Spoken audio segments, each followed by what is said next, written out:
This little study I actually developed from my short Facebook post that I wrote before I saw the call for the conference. And I think I will share the screen, but I will be showing my, can you see my Google Disk? We can, Cool. absolutely. We have full access. Yes, I will show some illustrations. Okay, so in my presentation, I will talk about the product photography of clothing retailers during the pandemic and reflect on the messages that they convey. I will show examples of it, that is photos from the sites of such clothing retailers as Zara, Bershka, Pull&Bear, Stradivarius, and Mango. And I have to say I limited the research to the photography that advertises quote-unquote women's clothing. So in April, I discovered that the aforementioned clothing retailers started publishing new similar product photos on their sites. Before I dive into their description, I will clarify what the pre-pandemic norm of this product photography looked like. As you can see, it's models wearing clothes in front of a neutral, often white background. Some of the sites are returning to this standard now, and some, for example, retailer giant H&M, didn't deviate from it. The main difference between the usual product photography and the photos that the brands started publishing in April lies in the photo's background. I divided the examples into several groups. The first one includes the photos where models wear clothes in domestic interiors. And people pictured here are sitting or lying on the floor or bed, gazing from their windows or balconies. They seem calm, sometimes even joyful. I don't know. Some brands put effort into presenting models as real people by placing putting their names on the web page, as you can see here, Olivia. However, the interiors look either like studio space in some cases, or like real dwellings that were thoroughly prepared to serve as backgrounds. The furniture and exercises are well organized. There isn't any real mess, and most of the interiors seem to have enough space and conveniently empty white walls. I will present other groups of product photos more briefly. One of the groups includes photos that were shot outside in deserted streets, yards, or natural sites. Models aren't wearing masks, but aren't shown socializing either. Nevertheless, it's obvious that at least one person, a photographer, was accompanying them. Then there is there are photos in which models are placed in different non-residential premises of the buildings, roofs, elevators, ground floors, staircases, etc. Many of such premises are usually shared by dwellers of the building.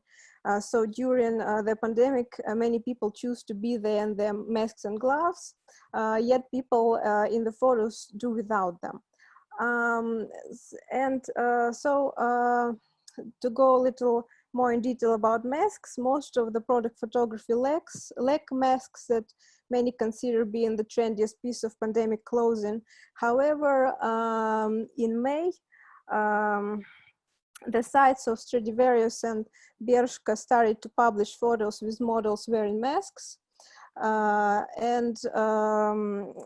Nevertheless, here, they seem to be cloth masks intended for multiple uses.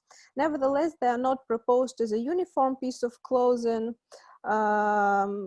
because there's still the majority of photos feature models without them.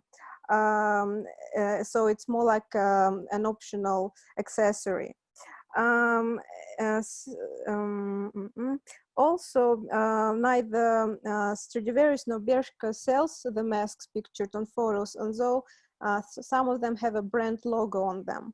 The only clothing retailer that sells masks out of 5 that I mentioned is Mango here. And interesting enough, the site doesn't have photos of people wearing them. So there isn't a united approach to masks from the fast fashion brands. It appears possible to do without the essential medical masks and produce cloth masks. Therefore, the reasons for the absence of any masks on most photos have to do more with the aesthetics than ethics. Perhaps reminding of the existing risks, the mask brings a certain discomfort to the blissful reality of product photography. Clothes are an important part of this reality. What does the product photography of the pandemic period present as homewear? Okay, there are of course many t-shirts, tops, joggers, etc. in the indoors photos. However, besides these usual suspects, the images also include clothing items that were associated with work, street, or festive looks before the pandemic, long and short dresses, trouser suits. It is, of course, easy to understand the logic of the brands that want to sell a variety of products, but using such photos, they also assume that glamour is something people should be concerned with, even when they stay at home, go for solo hikes, or walk dogs. I would like to comment on one case in particular. The few product photos that Mango has lately published. The photos are edited to resemble a screensaver on a mobile device or background for message exchange. Getting up early is mentioned both in this picture and also here. The person even says that 7 a.m. is the best moment of the day. In this photo, the mysterious Nuria says that it's great, it's very good that like now you're able to do a lot of things you didn't have time to do before, like painting or reading. And here a person is expressing frustration that they can't dress up and trying to make their grocery shopping more glamorous. Since these images combine words with visual representation, they send a more direct message.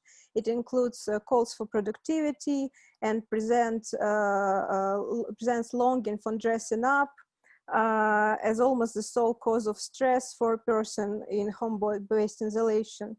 Otherwise, just like the people on photos, the characters engaged in textual exchanges also seem to be in a good mood. And I'm moving to my conclusions. Yes, thank you. Commercial photography always aims at Это не по телевизору, это... desirable reality and the representation of self-isolation or quarantine that the recent product photos offer looks like a pleasant and comfortable experience. The people on photos seem disciplined enough to look picture ready and keep their homes clean and organized. Yet they physically perform boredom and appear to be work-free. As these people are models, the photos precisely document them working. There is a conflict between the seen and the unseen here, both on the level of production and in the subject position that the consumer is expected to identify with.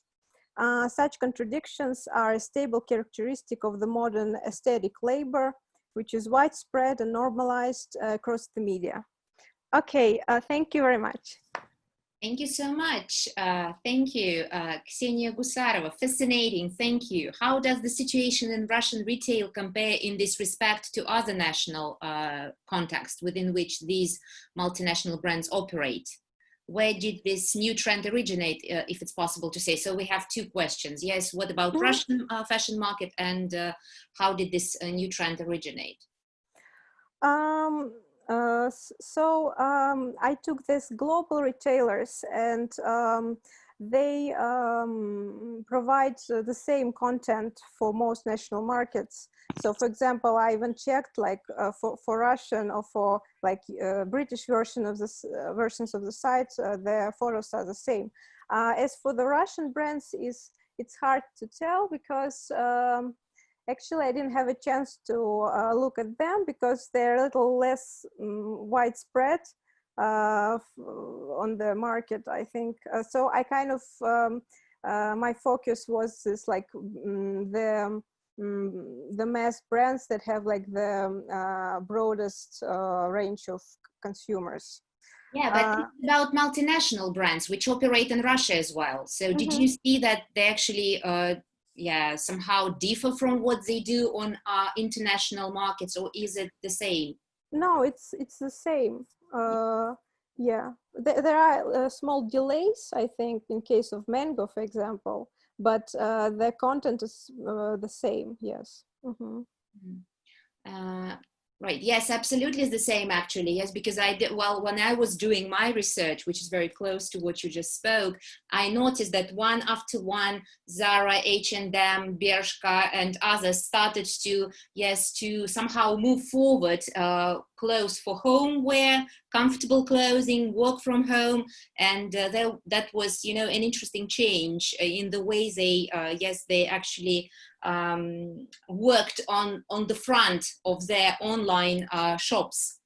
So okay, thank you, Zemfira, from Daniela Monasterius. Yeah, I have read the question. Yeah, I actually thought about it. Like when I was preparing the text, I think I was cutting a lot of things that I also thought about. But I think it is very connected with this fashion photography that like high fashion brands and big magazines started to publish during the pandemic. And yeah, like maybe there is a little more focus on the actual person and personality than on clothes than in this case. But yeah, I even saw like there some fashion bloggers criticizing the Jacques Ma photo shoot, that it is they called them like that it is yeah, so the fashion blogger find it kind of banal and thought that Zara's photo shoots were even like better in comparisons to that. But I think it's kind of just shows that these lines blur, and there are a lot of similar visual content now, both from fast fashion brands and like high-end magazines during the pandemic. Yeah. Yana Milkumova-Reynolds suggests it's connected with Hugo trend. Yes, and some yeah, one thing. Yeah, maybe in the interiors, yeah, there is an influence of that. Sure. Yeah. Great. Okay, Zemfira, thank you so much.